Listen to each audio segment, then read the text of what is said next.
Every second, news are breaking and events are unfolding. But all this happening take place at once and under unclear circumstances. Hello there, thanks for joining us. Hey guys, this is Fanny from Just Echo. I am Ibrahim Stephanie. I am Faith February. At the interview, we do our best to clear your doubts and provide answers to all your questions, with the sole aim of helping you make informed decisions. We say I'm an agenda. What of those are not an agenda? What have they done in the first 1 week in the office? Witness the unfiltered, unapologetic, and unforgettable conversations on The Interview, showing this Monday on Delphi Echo TV. The Interview, the ultimate test of integrity. Hello, welcome and thanks for joining us on the first edition of The Interview. In this super exciting show, we'll be bringing you interesting discussions on topical issues and personalities around us. Oreva and Charis is my name, and I am your anchor for the show. Do you think I'll be doing this alone? No way. I'll be cruising this boat with Charis and Wiki. Hi, Charis. Hello, Oreva. Thank you very much. And a blessed day to our beautiful audience out there. I'm excited to begin this show, especially knowing that our amazing audience will be there with us always. In this episode, our distinguished guest is Comrade Augustine Onovughegor, the President of the Students' Union Government at Delta State University, Abraka. Our guest is a final year student of medicine and surgery and has served in various capacities as a student unionist. Thank you very much, Mr. Augustine. Thank you. Thank you for joining us. I want to say very big congratulations on your election as the president. Thank you. How do you feel? I feel happy. I feel cool. Okay, so, sir, what inspired you to run for the position of the SUG? Okay. Inspired to run for the position of the SUG President because of the abnormalities in the system, the voice of the people are no more heard. The system is down totally, whereby the SU does not even know what they're supposed to do at the right time, where to come in for students and when to come in for students. If the students cry, nobody heard. And we all know leadership is very, very important when it comes to student welfareism. But without the president, if the head is corrupt, what can happen? Nothing can happen. So I have to run for the position of the SUG President and no other position, so as to hear the voice of the students as loud as possible. Okay, so Mr. President, let's look back at your speech you delivered at your swearing-in ceremony held last week, in which you reeled out a number of issues to be addressed. My vision is to create a vibrant union and student community where decision of the union are generated from the students themselves. We will not entertain or condone or accept any decision that the union is not part of. The union will front against it. We plead with the university management to carry us along in every decision that has to do with the student populace. For we have been selected by the student to make decisions for them, and we alone will be part of the decision-making body. We shall collaborate with the university management to ensure that students get values for the different fees they pay. For instance, laboratory fees. What would you consider your top 3 priority areas in your plan for those words? Very important, like I said, the welfareism of students is our utmost priority, which we will not jeopardize that with.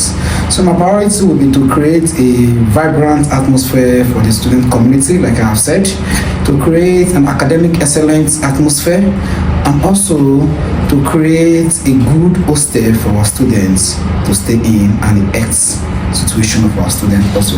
Okay, sir, so to be clear on this, when you say you want to create a vibrant atmosphere for the students, how do you plan to do this? Okay, without much ado, we've been in office for less than a week now, and you can see the social media. Social media is very active. The group chats are active. The student community is very active. Already we know that there's a vibrant community. Just yesterday we concluded a comrade community meeting that lasted for about 2 hours, where a lot of issues was discussed and a lot was brought forward before the union that we not even know before coming into office. This is to let you know that the vibrant community have started. and we'll keep it to our promise. We've already started keeping to our promise by hosting a free and fair in-house election, of keeping to our promise by calling for the community society, this is both past and present leaders, to come together and air their view, and we'll take it all from there. You can go to our media, everything is being published in our media by our director of information. So I feel the community is already getting vibrant, both internet-wise, physical-wise. We're hitting the ground and it is running. All right, so. Okay, so we can say that with these things you've said, I will be expecting more from you. Of course. She'll be expecting more, not from me, but from the administration. The administration is not me. It's not concentrated on the president alone. We have all other offices that are there. So I believe the 31st annual administration are ready to kickstart. We've even started already. We're ready to deliver our promise and our goal to our students. Okay, so also in your speech, sir, you appealed to the university management not to increase school fees in the comment section. What will you do? What will your union do if this appeal is not favorably considered? Okay, thank you. That is a very, very big challenge before us, as we have held several executive meetings, as you can see in our medias. First, second, third, we've had about 7 meetings while we are Zoom office in respect to the school fees issues. But it was brought to us to understand that things has gone up in society, a lot of issues. The government have cut down payments to the university, electricity tariff has gone up, salary had to be increased. That each year or so, lecturer levels goes up and the salary goes up. So at the same time, you have to reflect on the student's school fees. But my concern is if I'm paying a particular amount, I should be receiving the referendum of that particular amount. Just like if you're in private university, if you're paying ₦1,000,000, you should be receiving the service of ₦1,000,000. So we're not engage the price, we're engage the service and the referendum of the students, which is our utmost priority, as I've said initially. Thank you. Okay, you also mentioned in your swearing-in ceremony, the SUG President always talk about so many things, so many goals they are going to do, so many things they are going to do, but most times they never actualize it. So what different approach are you going to use? What different approach are you going to adopt? Okay, thank you for that question. I feel before now, you will see that, like what I said, anything I'm saying, I always like giving the proof. Just yesterday, we released a call for applications, about 72 call for applications. And if you look at those calls for applications strategically, you will notice that we're going to the grassroots. We're going to engage every single student from departments to class to faculty. We want to engage the students.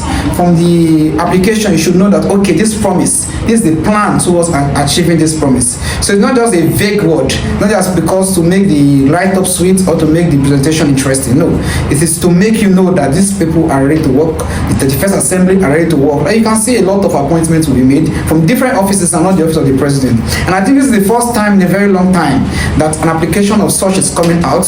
And this is the very first time in a very long time that the president is not having a direct appointment like an essay, but we are doing it as a union because we want to work together with everyone. And if you look at the name of the appointment, it's called the SUG Subcommittee, not the SUG, but SUG Subcommittee. Not to make them feel as if an appointment of each executive, but the appointment of the union, because we want to work together with them. We will reach the union, we will reach the class, we will reach the department, we will reach the faculty level, and we will engage the management and we will pray for a better outcome. Okay, sir. Okay, thank you. Just to cut in, just to throw more light to our viewers out there and to a lot of people that do not understand, what is this application about? Okay, the application is all about getting to the grassroots, getting to the class level. If you look at the application very well, you will notice there's a particular point in time, like our alumni system is dead. I will put it to you that if I ask you before me, you should list the 5 presidents of your faculty before now. I can put it to you that you will not list them. I can put it to you. This is the reason why I'm saying that the alumni system is dead. We need to reconnect back to the alumni. How can you reconnect back to the alumni? If you should have each department ESCOs connect to their previous alumni, the previous alumni connect to the previous alumni, the previous alumni connect to the previous alumni, automatically we form a faculty alumni. Automatically we form a school alumni. It's just you have to share the power. You have to share the authority. You cannot do it all alone. So that's the major reason of this appointment that we have been doing, so as to get there. If you look at also technical officers are also in the appointments, like technical officer of health. I will not expect my director of health to be so. The primary reason why we're here is academic. I would like to reduce the burden. We're not here, we're not power drunk. We don't all do power to ourselves. You will notice there is technical office on gender-based violence. This is to get to the information quick to the SUG officials. If you notice, there's technical officers on cancer awareness. We want to get to our students. What are they feeling? What is the bad thing they are feeling? There's also grants. Look at it now as a university. I will ask you, when last the university union has a grant? When last, if you like, I will tell you that for the past 10 years, the union has not get grants from anywhere outside. Now we're running a system where you cannot survive. Even the government cannot survive with internal generated revenue. That's why they borrowed money. Even the school cannot survive internet generator. That's why they increase fees all the time. We have to go outside. Now let us ask a simple question here. If we can generate each alumni, let's say we have 5,000 alumni from DESU. If 5,000 alumni give DESU 10,000 naira each, what do you think? How much do you think has been realized for just a year? A huge sum of amount has been realized. So this main goal of the application is to get to the grassroots. From the grassroots, get to the alumni forum. Again, like I will keep on saying, everything is the target audience. Who are the target audience? The alumni are the target audience. Again, why are we targeting the alumni? The welfareism of the students, which is our ultimate priority. Thank you. All right, thank you so much. You had a consultation meeting with your stakeholders yesterday. What would you say was the outcome of the meeting? The outcome of the meeting was successful. I will commend you guys. I've been following up with my administration. Kudos to you for knowing that. Yes, for knowing that we have a stakeholder meeting yesterday. It was a good one from you. It simply means the media work, they are doing their job, and I will commend whoever is pushing the agenda. It's a very good agenda, and I pray they have the zeal to continue like this. At least this one will bring a little check and balance to the union and to the university management at large. Fine, I would like to answer to your question in respect to the outcome. The outcome was interesting. The atmosphere was authorized. As the normal comrade statement, it was authorized, and later we all come back and discussed the problem of the union. And a lot of leaders, past leaders, aired their views, and we noticed that there's a lot of gaps between us and the past leaders. When I mean past leaders, I mean those that have graduated. When I mean past leaders, I mean those that have held positions before now. So the outcome is successful, and we pray to march forward. Thank you.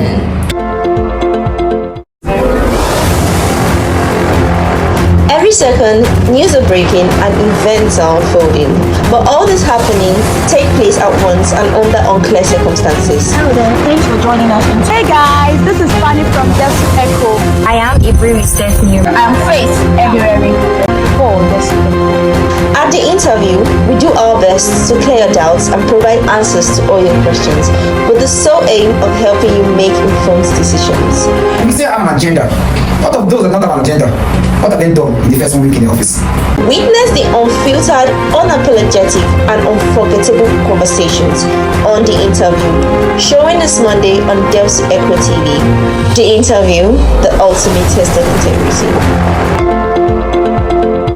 Alright, thank you so much. Now I want to ask a very simple question. What are the challenges that you'll be facing? What challenges do you anticipate to face in your new position as the SUG President? And how do you plan to tackle them? If number one challenge is me and you, when the problem comes, when the call, because we'll call on you. If there's an issue, we'll call on the general students. Just imagine as a president, you call on your general student and they refuse to answer to you. What will you do? You have to stop the call and join the crowd. I said one thing in my manifesto, when I was giving a manifesto. Sorry for using the pidgin language. If I say, I'm not go agree, I'm not go agree, and I look at the back, when my hand is up, I will drop the hand and join the crowd and move. So that is it. The major challenge we face is from the student community if they refuse to give us their support. What is the support we want? Their voice. Do this, share in social media. Don't do this, listen to us. You elected us to lead you. We're not appointed, we're elected to lead you. Let us give the direction. That's why they call us student union government, not student union. We are student union government. You've elected us, you've put us in a position. Let's direct you. If we are not capable of directing you, you will not have elected us. So you've chosen, then let us decide. Then hold us accountable at the end of our tenure. So that's what we're begging the entire students, that they should please allow us to lead. That is all. That's the major challenge we'll face. I feel so. Okay, Mr. President, you just said we should hold you accountable to your actions. So, I want to ask, what strategies will you use to ensure transparency and accountability in your actions and leadership? Okay, without saying much ado, before now, the president is not accountable to the entire public. Okay. The president is accountable to the SRC and the Senate House. When I mean SRC is Student Representative Council, and when I mean the Senate House, the Supreme Student Senate, which is the SSS, which are the one that question the executive in respect to accountability and the rest. But here it comes the big challenge again. These persons were elected in those positions, but they lost the vibe when they get there. I've created a community, the comrade society, the comrade community. And yesterday I was able to announce to them that I will do this time to time for accountability and transparency, to let you know that I'm not just saying what I will not do, I'm putting it in practice. And that is the major reason I said I create a common community where the full students, and I also call Congress, probably monthly or quarterly, I will call Congress, school Congress, university Congress, that comprises the student union governments, that comprises the faculty executives, that comprises the departmental executive, then comprises the coordinators and assistant coordinator of all levels to attend and let them question us, let us criticize the government, and let us advise the government. I believe with that is a good means for accountability and transparency of the government. Okay, sir. So, throw more light to what you just said. You said just now that you're not accountable to the general public.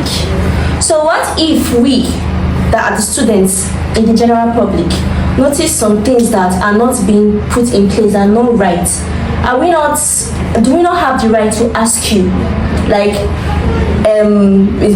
this is not going right, this is not going right, why is it not going right? Do we not have any right to ask you those questions? Okay, thank you. I comment your questions there. That's why I said we need to create a sanitization in the system, because a lot of persons are missing it wrongly.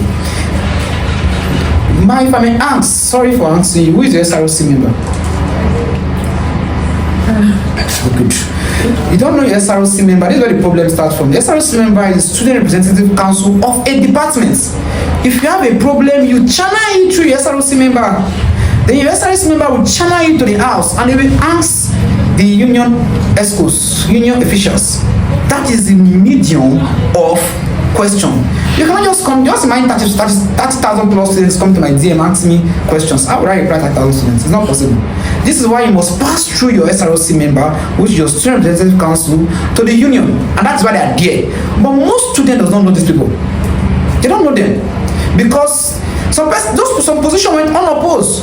I will tell you now, some department does not have representation in the union. Because they don't have a SRC member. So how do you expect such a department to air their view? They will die in silence.